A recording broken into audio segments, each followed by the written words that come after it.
પૂરણપોળી તો આપણે બધા બનાવતા જ હોઈએ છીએ, તો આજે એવા જ પ્રકારની એક નવી પોળી ખાપર પોળી બનાવીશું.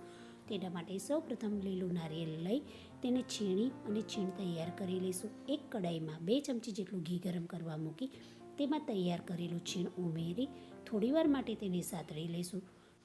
છીણ થોડું સતળાઈ જાય ત્યારે તેમાં સમારેલો ગોળ ઉમેરી લઈશું અને થોડીવાર માટે તેને હલાવતા રહીશું. ગોળ થોડો ઓગળે એટલે ગેસ પરથી કડાઈ નીચે ઉતારી લઈશું.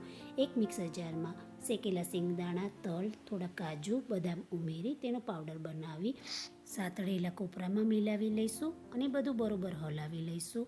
હવે એક બાઉલ ભરી ઘઉંનો લોટ લઈ લઈશું. તેમાં ચપટી મીઠું ઉમેરી લઈશું અને 2 ચમચી જેટલું તેલનું મોણ ઉમેરી લોટમાં બરોબર મિલાવી જરૂર મુજબ પાણી ઉમેરી પરાઠા જેવો લોટ બાંધી લઈશું અને તેલથી કેળવી તેને થોડીવાર માટે સાઈડ પર મૂકી રાખીશું.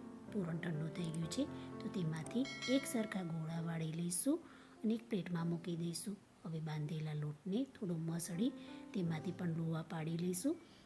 અટામણ લઈ નાની પૂરી વણી લઈશું. તેમાં તૈયાર કરેલું સ્ટફિંગનો બોલ મૂકી બંધ કરી ફરી અટામણ લઈ હળવા હાથે મોટી રોટલી વણી લઈશું. ગરમ તવી પર મૂકી તેને શેકી લઈશું. એક સાઈડે થોડી શેકાય ત્યારે તેને પલટાવી લઈશું અને બીજી સાઈડે પણ થોડી શેકાવા દઈશું.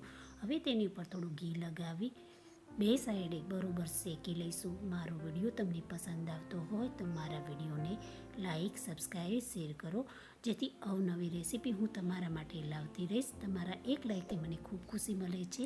તો તૈયાર છે ખાપર પોળી.